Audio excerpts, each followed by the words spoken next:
Quieres hacer todo mal, pero no sabes por qué. Quieres ir a la segura, pero no sabes por dónde. Quieres ser independiente, pero te falta un eslogan. Quieres vivir sin miedo, pero no sabes cómo. Contracampaña, las voces que te urge escuchar.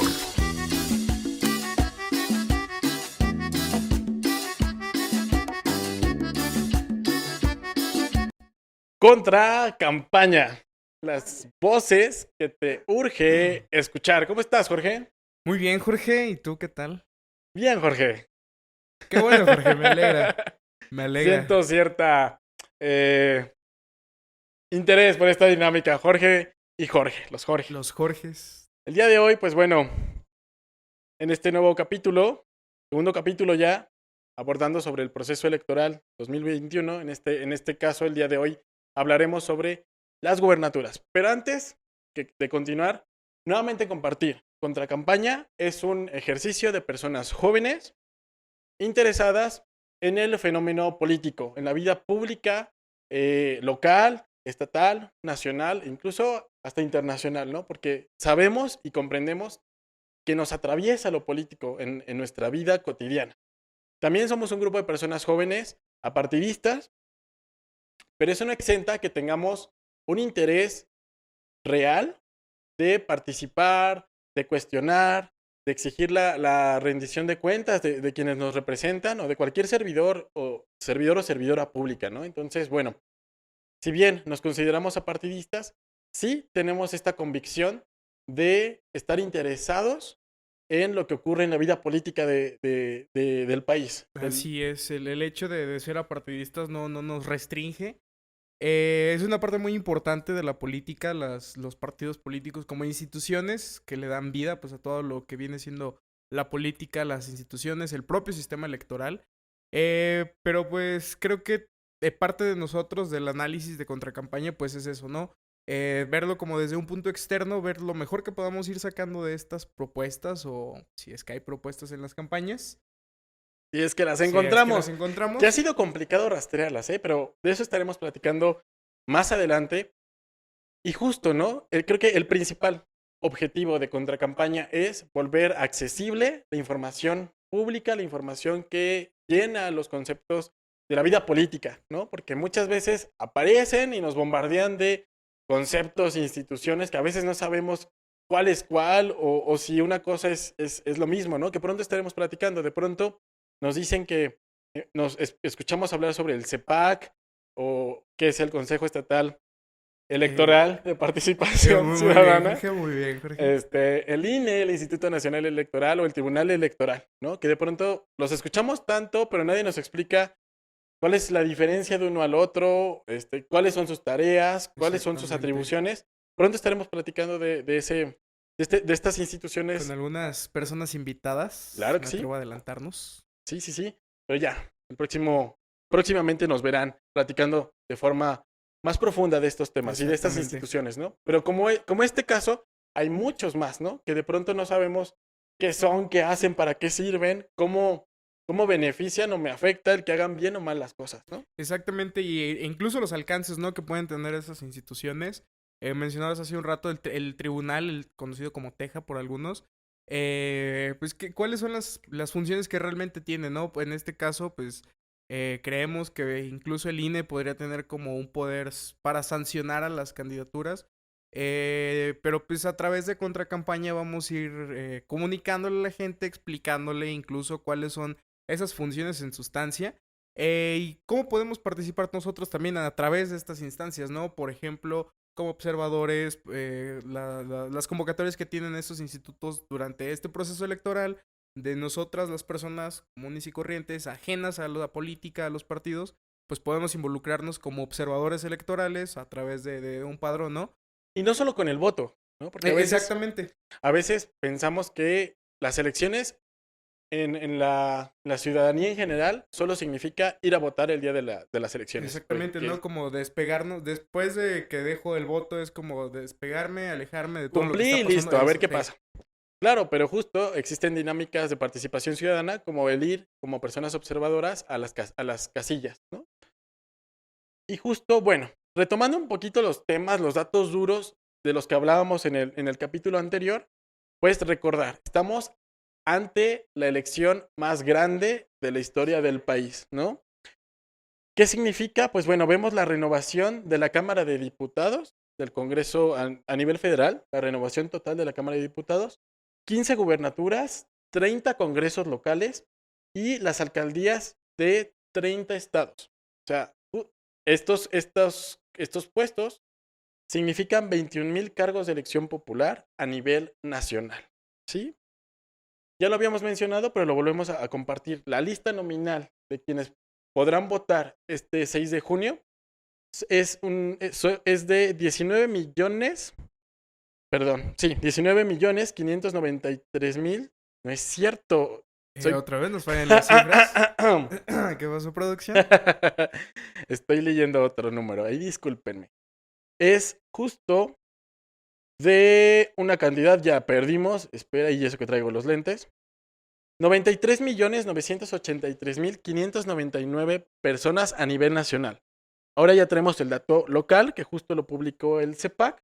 La lista nominal para el estado de San Luis Potosí es de 2,083,159 personas que podrán votar este 6 de junio en San Luis Potosí. Y bueno, justo nuevamente pensar, ¿no?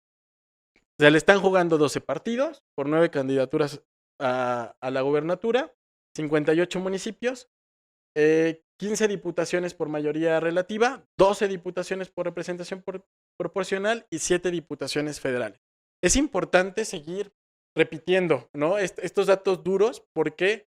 Porque nos tiene que quedar bien en claro la magnitud y por lo tanto la importancia de este proceso electoral. Y lo que puede pasar después de, ¿no? Regresamos, no solo son estos puestos, no solo son la cantidad de puestos que se están votando, sino realmente lo que se va a hacer después en estos puestos. O sea, por ejemplo, tenemos la conformación y el cambio, en este caso cae de ambas legislaturas, en este caso la federal y la local.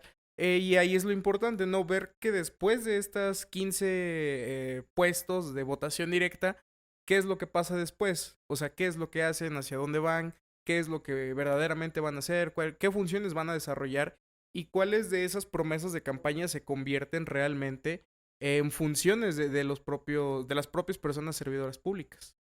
Claro, ¿no? O sea, de pronto nos quieren vender espejos, ¿no? Espejitos a cambio de oro, ¿no? De 3 años de campaña haciendo labores filantrópicas Ajá. disfrazadas de actos anticipados de campaña. Claro, ¿no? Por eso es muy importante saber incluso cuáles son los tiempos que complementan el proceso electoral. No solo es el día de las elecciones, tampoco termina el día de las elecciones, sino hasta que los organismos electorales, digamos que definen por fin si es que existe alguna impugnación de quitar casillas electorales o demás, pues hasta que haya un resultado ahora sí completamente legal, ya con resueltas las impugnaciones, ahora sí sabremos quiénes fueron las y los ganadores de estas elecciones. Entonces, pero más adelante hablaremos sobre estos tiempos, el calendario electoral, ¿no? ¿Te parece si te comparto cuáles son los 15 estados a nivel nacional que cambiarán sus gobernaturas? A ver. Está Baja California Sur, también está por ahí Campeche, bueno, San Luis Potosí, Chihuahua, Colima, Guerrero, Michoacán, Nayarit, Nuevo León, Querétaro, Sinaloa. Estos son los 15 estados, prácticamente la mitad del país cambiará a sus gubernaturas. Entonces, bueno, es muy importante porque diferenciar, ¿no? Se va a elegir a quien represente el poder ejecutivo de los estados, ¿no? Entonces, es importante porque justo hablaremos de qué es este poder ejecutivo, ¿no? O sea, ¿qué ejecuta? Y de dónde viene este poder que le permite ejecutar sus políticas públicas y poner ahora sí que poner en práctica esas promesas que por ahorita pues es el pan de cada día, ¿no? Sus promesas, sus propuestas, entre comillas. El bombardeo diario de información realmente, ¿qué significa? ¿Qué es lo que están haciendo? Y también creo que sería un ejercicio bastante interesante y crítico de nuestra parte identificar durante este proceso quiénes o pues sí, quiénes de esas personas realmente en el proceso de campaña están ofreciendo lo que pueden hacer. O sea, cuáles de esas funciones sí se pueden llevar a cabo como poder ejecutivo, cuáles sí les corresponden, porque también durante este proceso electoral vemos por algunas personas prometiendo, voy a poner el ejemplo, diputados prometiendo becas, prometiendo mejorar el sistema de salud, cuando no son funciones directamente. O sea, un legislador no tiene capacidades para cambiar el sistema de salud de un solo, con una sola acción. O sea, sabemos que es un proceso legislativo. Entonces creo Claro. que también eso sería lo importante aquí, ver quiénes de las personas que están postulándose a la gobernatura, pues realmente están en este marco de las funciones sustantivas del Poder Ejecutivo. Claro, hablar de qué y cómo pueden hacer sus atribuciones, Y ¿no? sería la pregunta obligada, Jorge. Claro. ¿Qué y qué hace el gobernador? Pues bueno, primero respondernos qué es un gobernador, qué es una gobernadora. Y la Constitución Política de los Estados Unidos Mexicanos nos dice en su artículo 116 que el poder público de los estados se dividirá en tres poderes, los que ya nos han enseñado desde la primaria, el poder ejecutivo, legislativo y judicial. Y que estos tres poderes no podrán ser representados por, o más bien, que una persona no podrá representar más de un poder. En este caso, y por ejemplo, el poder legislativo tampoco podrá depositarse en un solo En una sola individuo, en una persona. sola persona, ¿no? En este caso, por eso tenemos que una sola persona representa el poder ejecutivo, pero también tenemos al Congreso, que es un cuerpo colegiado de diversas personas que representan al poder legislativo, así como el poder judicial que se representa, digamos que el poder judicial no es electo vía una votación, sino más bien se propone incluso, Las pues, ternas, las ¿no? ternas se Que manda proponen la gobernatura. y es el Congreso quien las elige, ¿no? Quien las define. En este caso, pues bueno, vemos que hay dos poderes que sí son elegidos vía el voto, ¿no? El poder legislativo, la Cámara de Diputados locales de los diferentes estados, la Cámara de Diputados a nivel federal y la Cámara de Senadores, que en este proceso electoral no hay un cambio de Cámara de Senadores. Pero regresando a la gobernatura, en este caso nos dice este artículo de la Constitución, nos marca que los gobernadores de los estados no podrán durar más de 6 años. Por eso hablamos de sexenio, ¿no? ¿Y de dónde viene? Pues justo en esta ley, en la Constitución, en este artículo, nos explica, más bien nos define que el límite son 6 años. Y bueno, yéndonos a lo local, la Constitución Política del Estado de San Luis Potosí nos dice que para ser gobernador debemos... ¿Cuáles son los requisitos para ser gobernador en San Luis Potosí? Número 1, ser mexicano por nacimiento y ciudadano potosino en pleno goce de sus derechos. Número 2, contar con una residencia efectiva no menor de un año inmediato anterior al día de la elección. Es decir, que las y los candidatos que están registrados como tales, al 6 de junio tienen que comprobar un año antes que fueron, que tuvieron una residencia efectiva en el estado de San Luis Potosí. Tener 30 años cumplidos al día de la elección. Que incluso esto, bueno, se reformó en el 2014, pero antes hablábamos de que debías de tener 35 años, ¿no? Al día de la elección. No estar en el servicio activo del Ejército Nacional, a menos que se separe del encargo, por lo menos un año antes. También nos dice que no ser secretario, subsecretario de Estado, fiscal general del Estado, presidente municipal, a menos que se separe de su encargo, cuando menos 120 días antes del día de la elección. No tener una multa firme pendiente de pago. No pertenecer al Estado eclesiástico, es decir, a ningún credo de cualquier religión. religiosa. Exacto. Y nos vuelve a repetir en el artículo 74 de esta Constitución, nuevamente, que para San Luis Potosí el gobernador no podrá tener o su cargo no podrá durar más de 6 años. Y bueno, básicamente aquí nos dice cuáles son los requisitos, ¿no? Para ser gobernador o gobernadora. Si los y las candidatas que ya están registradas, que ya nos están bombardeando con esta campaña electoral, pues quiere decir que cumplieron con estos requisitos porque justo los organismos electorales revisaron que cumplieran con los mismos, ¿no? ¿Qué más? ¿Qué hace un gobernador? Pues básicamente, al representar el poder ejecutivo, tiene la atribución de ejecutar las leyes que dicta el Congreso, en este caso el Congreso local, pero también pues el Congreso, de pronto hay leyes que pues también a nivel federal o de forma general, a nivel del país, pues también, ¿no? Mandatan ciertas atribuciones para el gobernador. ¿Qué atribuciones son? Pues bueno, principalmente cumplir y hacer cumplir la Constitución del Estado de San Luis Potosí, entre otras cosas pues más administrativas o de carácter público, como publicar el periódico oficial del Estado, las leyes y decretos y acuerdos que expida la legislatura del Estado durante su, pues la legislatura con la que le toca convivir al gobernador o gobernadora. Pero también en materia de seguridad está a cargo de las fuerzas públicas del Estado, ¿no? Que en este caso como la Policía Federal, la Policía Estatal o la Policía Metropolitana, ¿no? Entonces vemos que tiene estas atribuciones de hacer uso del recurso público que justo en el mes de noviembre tiene que presentar ante el Congreso cuál es su propuesta de presupuesto para ejercer al próximo año, ¿no? Ok. Si la aprueba el Congreso, con este dinero podrá ejecutar diferentes acciones o políticas en materia de salud, en materia de educación, en materia de cultura, en materia de seguridad pública, en materia incluso de obras públicas, ¿no? Obras a nivel estatal.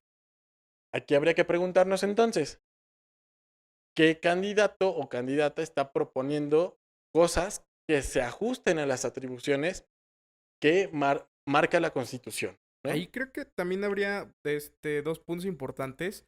El primero de ellos, como bien decías, si bien el poder ejecutivo recae en la figura del gobernador o gobernadora, que en San Luis no hemos tenido una, pero pues, como mencionábamos en pláticas, incluso en el programa pasado, pues vemos una apertura hoy en 2 candidaturas encabezadas por mujeres que van a la gobernatura.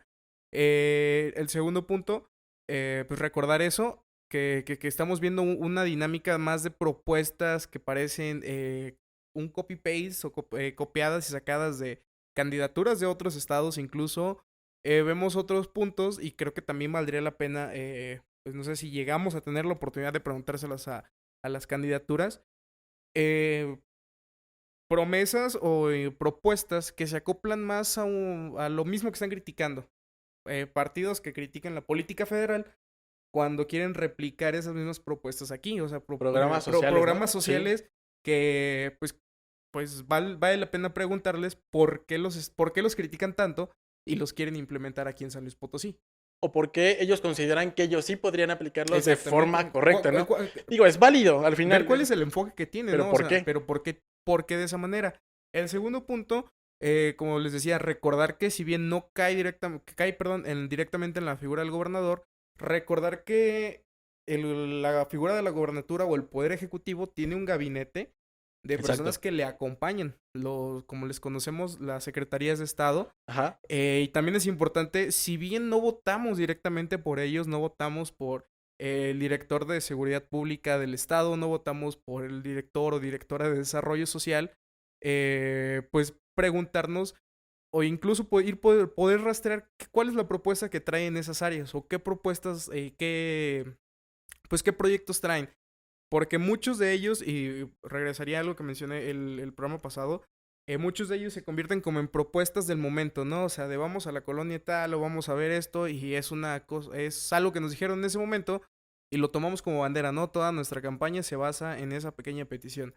Y cuando llegamos al poder o cuando se llegue el día de asumir el cargo, esas propuestas no se transforman en política pública y quedan más que nada pues como el gancho para los votos, ¿no?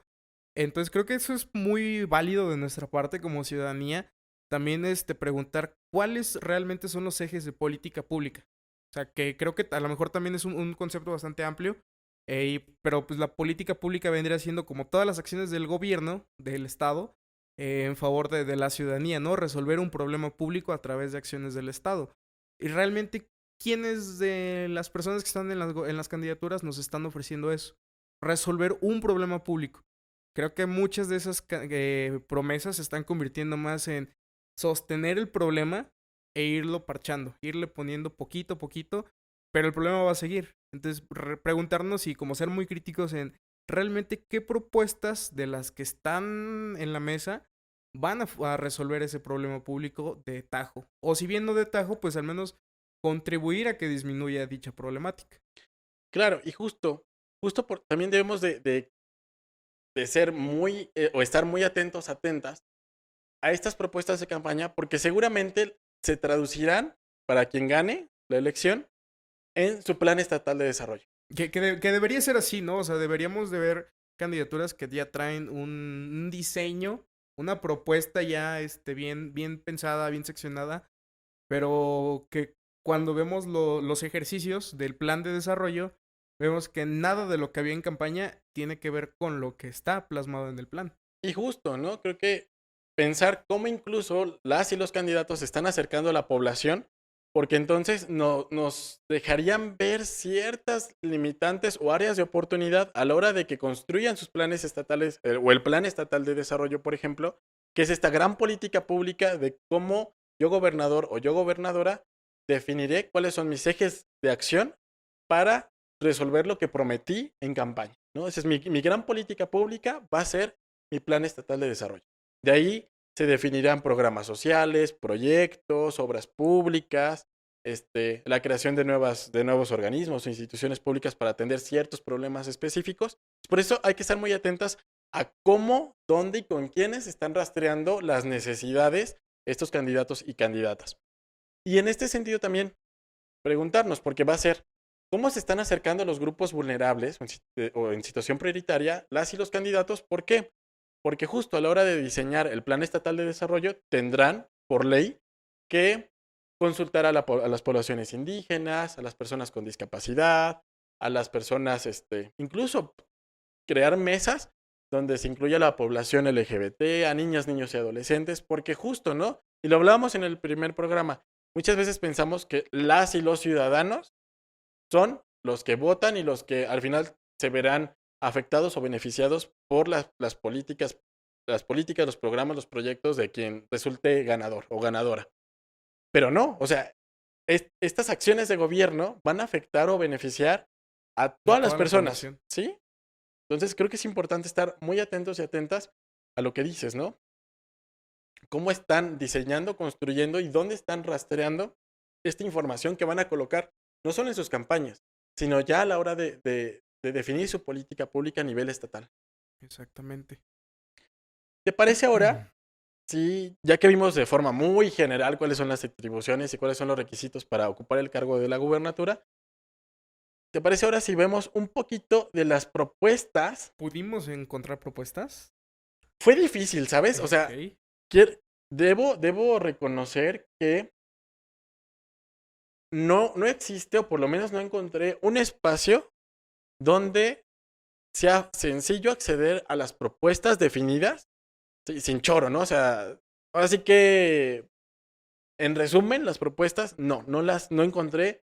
Me metí a varias páginas. Hay quienes no tienen páginas en internet, pero no hay un espacio de fácil acceso o ni siquiera eso, donde las y los candidatos están publicando sus propuestas como tal, ¿no? Y que es lo que mencionábamos el programa pasado, ¿no? Que muchas de las candidaturas se convierten más en un espacio de popularidad, en un espacio de ver quién se gasta 620,000 pesos en 2 días, cuando el ingreso que registra ante la ley pues, es de 30,000 pesos, ¿no? Vemos concursos de quién tiene las mejores fotos, quién tiene la mejor campaña. Pero realmente el espacio para las propuestas ha sido difícil para irlo encontrando. Pero, a ver, ¿qué pudimos rastrear desde Contracampaña? Digo, fue una selección aleatoria de los y los candidatos. Entonces, por ejemplo, el primero que veremos así de forma muy general de sus propuestas, Octavio Pedrosa Gaitán, con la coalición por el Partido Acción Nacional, Partido Revolucionario Institucional, Partido de la Revolución Democrática y Partido Conciencia Popular. Nos habla de nombres largos, pero PAN, PRI, PRD y Conciencia Popular, ¿no? Como que en resumen también. Busca o comenta que quiere un gobierno con una política de San Luis para adelante, donde propone, pues, en sus palabras, un gobierno incluyente, democrático y participativo. Así también maneja un programa de Potosino Seguro, donde busca reconstruir el tejido social a través de escuchar en su propia voz todas las voces, un gobierno ciudadano, prevención desde el seno familiar. Entonces, básicamente en San Luis para adelante, este programa que también plantea, pues es apoyar a personas emprendedoras, a pequeñas y medianas empresas, como la parte económica, ¿no?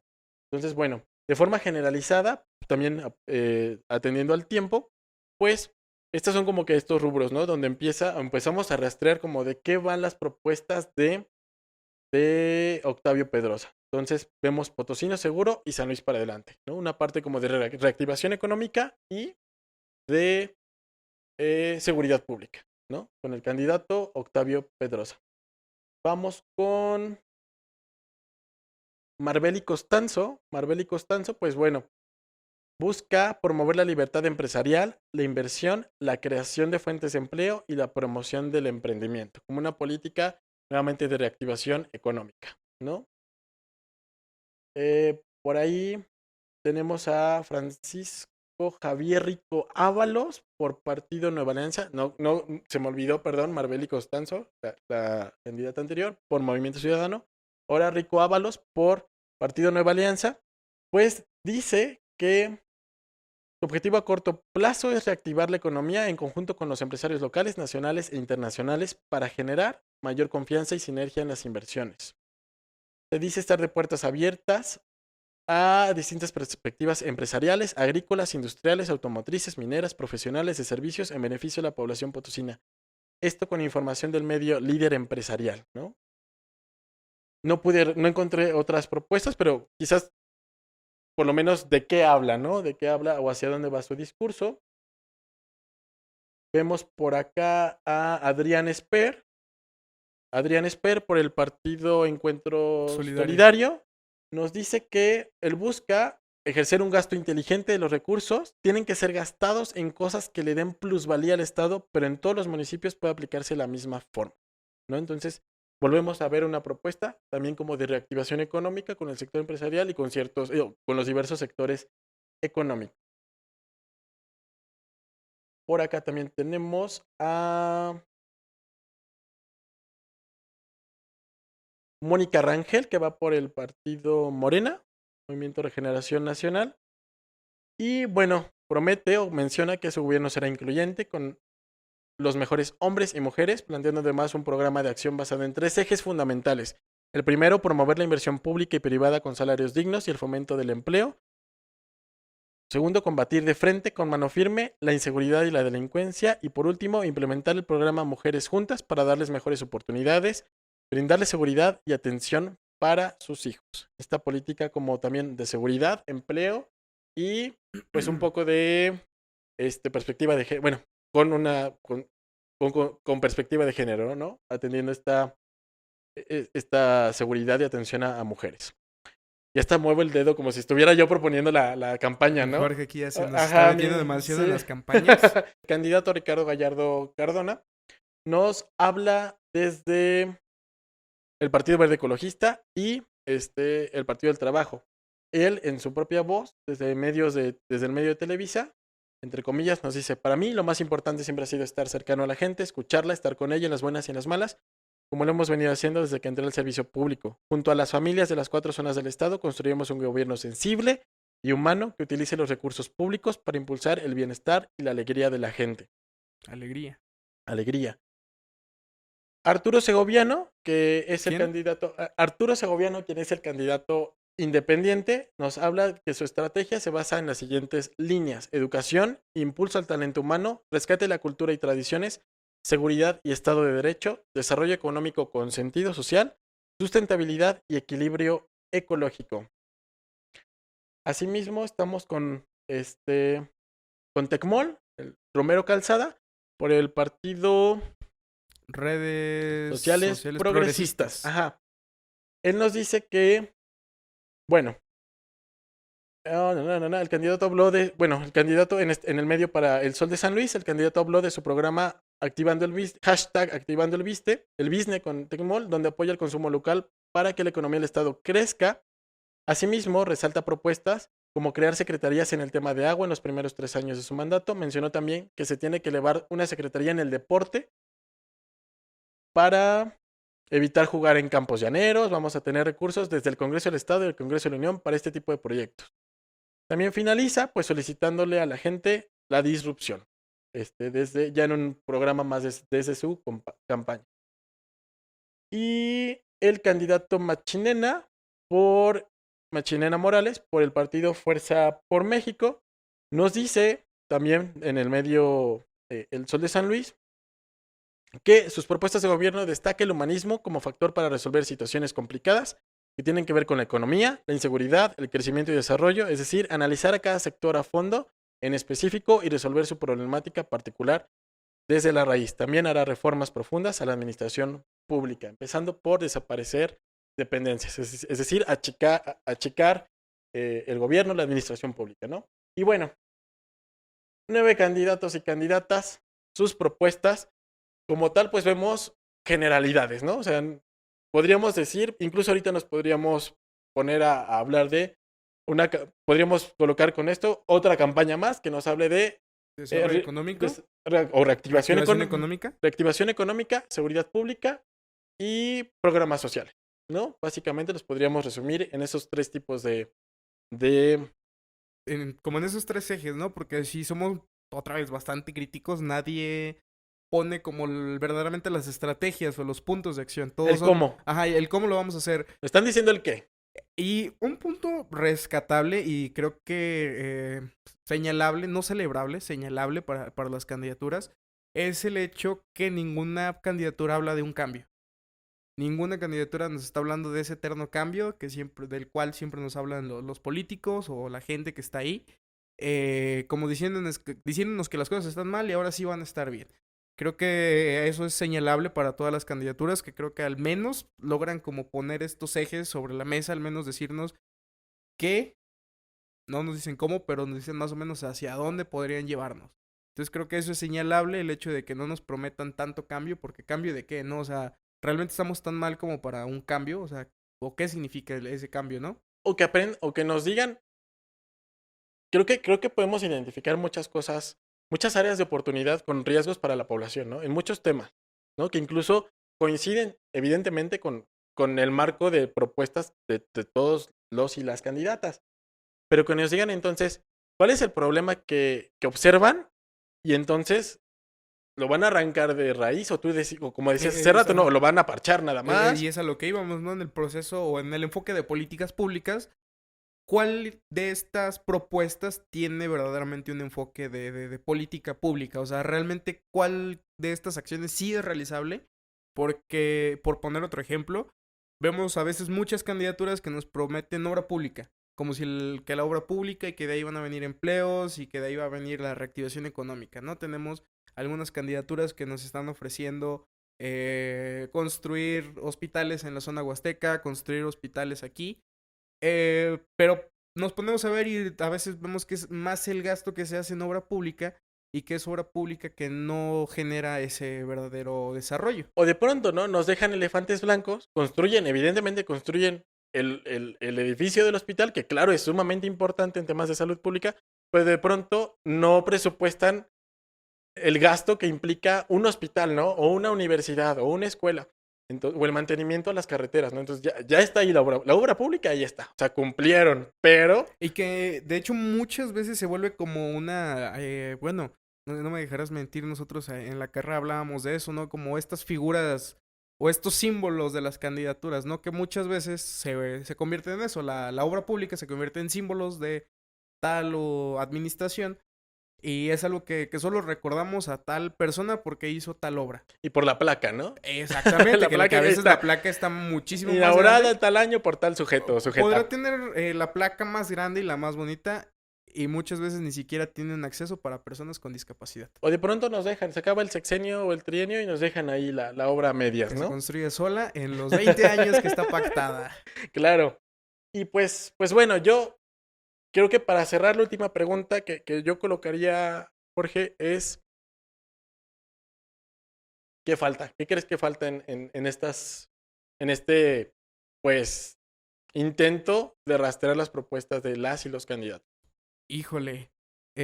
Yo creo que sí faltaría mucho de parte de las candidaturas tener una estrategia bien marcada, líneas de acción o esos ejes no programáticos de los que nos hablan a veces algunas candidaturas.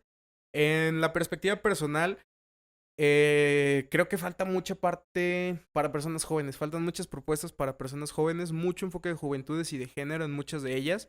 Porque volvemos a lo mismo, muchas de esas candidaturas nos ven a las personas jóvenes como solo sujetos de política pública, o sea, solo receptores de política pública, receptores de beneficio, receptores de becas, como si los mayores problemas de la juventud se fueran a resolver con becas.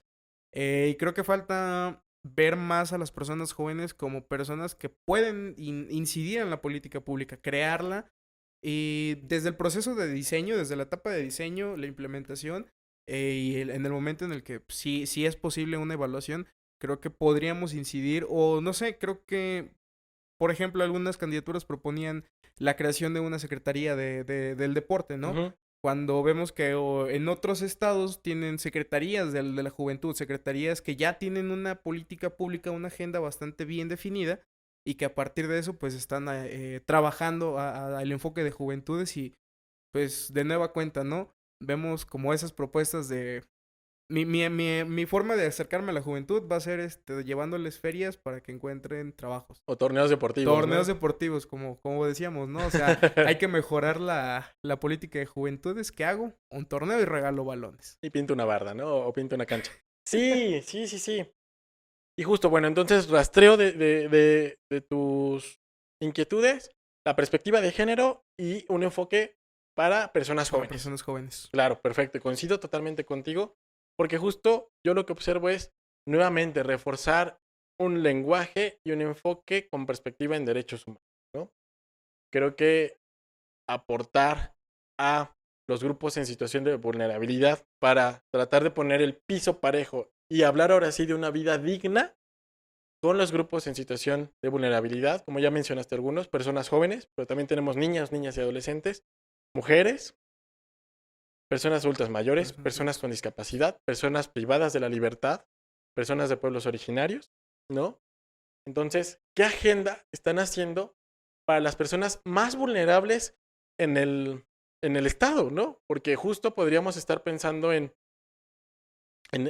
obra pública para reactivar o mejorar el acceso a zonas industriales, pero de pronto volvemos a comunidades donde incluso todavía no hay electricidad o la infraestructura para la educación es ni siquiera básica, ¿no? Se está cayendo. Entonces, si queremos un piso parejo real, un cambio efectivo, pues hay que ver un enfoque por la dignidad de las personas y entonces ver cómo nivelamos y ponemos un piso parejo para todas y todos, en este caso los potosinos, en el caso de la gubernatura, la elección de la gubernatura.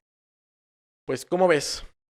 Pues alentador el panorama, ¿no? Creo que no todo es malo, no quiero que nos vayamos con ese mensaje de que no hay nada.